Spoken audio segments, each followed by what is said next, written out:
पिछले एपिसोड में रेयांश और आकाश ने शैडो रियल्म में टाइम वॉरियर क्रोनोस को हराया। क्रोनोस ने समय को धीमा कर दोनों को फंसाने की कोशिश की, लेकिन रेयांश ने एलिमेंटल ब्रह्मास्त्र का प्रयोग करके समय की रुकावट को तोड़ दिया। आकाश और रेयांश ने मिलकर क्रोनोस को मात दी, जिसके बाद एक सुनहरा द्वार प्रकट हुआ, जिसके पार एक और रहस्यमय दुनिया उनका इंतजार कर रही थी। द्वार के खुलते ही एक तेज सुनहरी रोशनी फैली, जैसे कोई नई दुनिया उनका स्वागत कर रही हो। रेयांश और आकाश ने कदम बढ़ाया, और जैसे ही उन्होंने उस द्वार को पार किया, सब कुछ शांत हो गया। ना कोई हवा, ना कोई ध्वनि, केवल एक गहरा सुनसान मैदान। ये कैसा स्थान है? आकाश ने चारों ओर नजरें घुमाई। रेयांश ने जमीन को छुआ। यहाँ की ऊर्जा बिल्कुल अलग है। ना कोई एलिमेंटल फील्ड, ना कोई बाहरी कंपन। सब कुछ जैसे एक जादुई संतुलन में है। अचानक सामने एक बूढ़ा व्यक्ति प्रकट हुआ। उसकी दाढ़ी जमीन तक पहुंच रही थी, आंखों में शांति थी पर गहराई भी। स्वागत है विवेक लोक में, उसने कहा।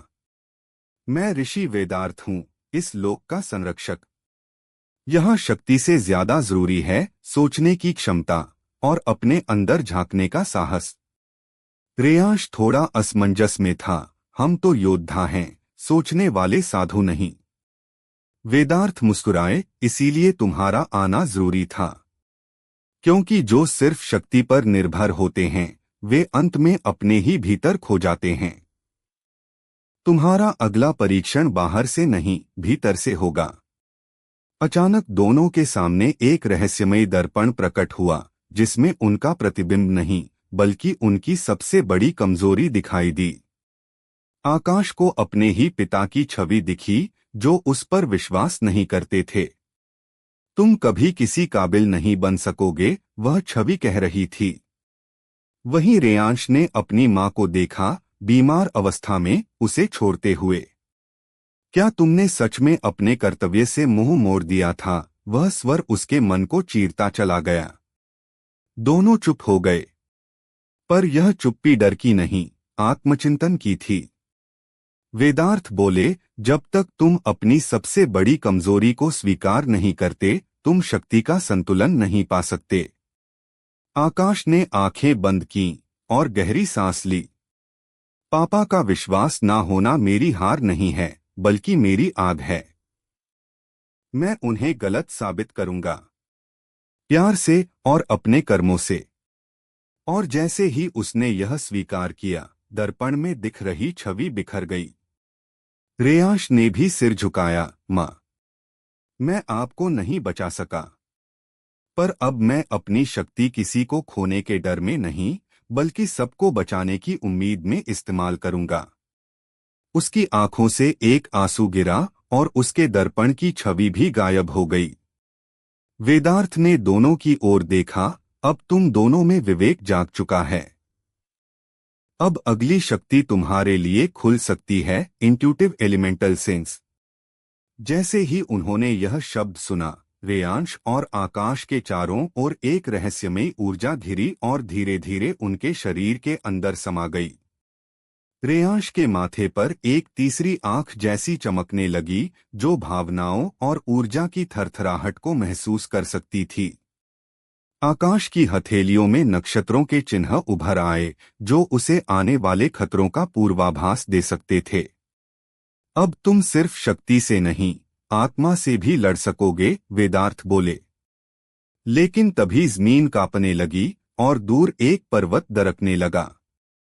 एक नई चेतावनी गूंजी, अगला योद्धा तत्वों का भक्षक है।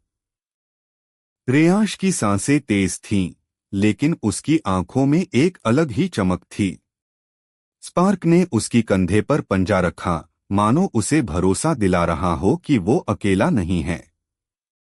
सामने खड़ा था आग राक्षस इनफ्लेमोर, जिसके चारों ओर हवा की गर्मी भी झुलसने लगी थी। इनफ्लेमोर की आंखों से आग की लपटें निकल रही थीं। उसने गरजते हुए कहा, तू अब भी सोचता है कि मेरे सामने टिक पाएगा, नन्हे योद्धा? रेयांश ने हल्की मुस्कान के साथ जवाब दिया, तू देख ही नहीं रहा, अब मैं वही नन्हा नहीं रहा। और उसकी हथेली में आ गई ब्लेज स्टोन, जो स्पार्क के साथ उसके फ्यूजन के बाद एक नई शक्ति में बदल चुकी थी। जैसे ही इनफ्लेमोर ने आग का गोला रेयांश की ओर फेंका, स्पार्क उसकी पीठ पर छलांग लगाकर हवा में ऊपर उछला और एकदम बिजली की रफ्तार से गोले को काटते हुए दो हिस्सों में बांट दिया। रेयांश ने तुरंत एलिमेंटल गार्ड को एक्टिव किया, जिससे चारों ओर एक गोल ऊर्जा कवच बन गया। इनफ्लेमोर चौंक गया। यह शक्ति, तूने इसे इतनी जल्दी कैसे नियंत्रित कर लिया? उसने दहाड़ते हुए पूछा। रेयांश ने जवाब दिया, क्योंकि अब मेरे पास सिर्फ ताकत नहीं, मेरे पास है मेरी टीम, मेरा आत्मविश्वास और मेरी कहानी। तभी आकाश में बादल गरजे। रेयांश ने स्पार्क के साथ फ्यूजन किया, लेकिन इस बार कुछ नया हुआ। फ्यूजन के बाद उसकी आंखें लाल नहीं, नीली चमकने लगीं। उसका शरीर आग और बिजली के अंशों से दमक रहा था। ये था ब्लेज थंडर फॉर्म। इनफ्लेमोर ने एक और बार पूरी ताकत से हमला किया। एक विशाल अग्निस्तंभ सीधा रेयांश की ओर बढ़ा। लेकिन रेयांश ने अपने नए रूप में थंडर ब्लेड निकाला और उसी ऊर्जा से उस स्तंभ को चीरते हुए सीधा इनफ्लेमोर पर वार कर दिया। जमीन कांप उठी। धूल का गुबार छाया। कुछ सेकंड तक कुछ भी साफ नहीं दिखा। फिर जैसे ही धुआं हटा, इनफ्लेमोर जमीन पर घुटनों के बल था। उसके शरीर से आग की लपटें अब धीमी हो चुकी थीं। उसने रेयांश की ओर देखा और धीमी आवाज में कहा, तू अलग है, बाकी सब योद्धाओं से भी ज्यादा। रेयांश ने कोई जवाब नहीं दिया। वो चुपचाप उसकी ओर गया, हाथ आगे बढ़ाया और कहा, ये लड़ाई खत्म हो गई है। अगर तू चाहे तो हम सब मिलकर इस दुनिया को बेहतर बना सकते हैं। इनफ्लेमोर ने कुछ पल सोचा, फिर रेयांश का हाथ पकड़ लिया। उसके स्पर्श से एक हल्की गर्मी महसूस हुई, लेकिन ये गर्मी विनाश की नहीं, उम्मीद की थी। उसी पल आसमान से एक और चमकदार रोशनी उतरी। वो थी एलिमेंटल गेट की ऊर्जा। रेयांश ने उसकी ओर देखा और बोला, एक और दरवाजा खुल चुका है। एक और चुनौती हमारा इंतजार कर रही है। स्पार्क ने झपट्टा मारा और बोला, अगला कौन? मैं तो तैयार हूं। रेयांश ने हल्की मुस्कान के साथ उसकी ओर देखा और जवाब दिया, इस बार शायद हवा की बारी है। जैसे ही रेयांश ने एलिमेंटल गेट की ओर कदम बढ़ाया, एक परछाई दीवार पर उभरी।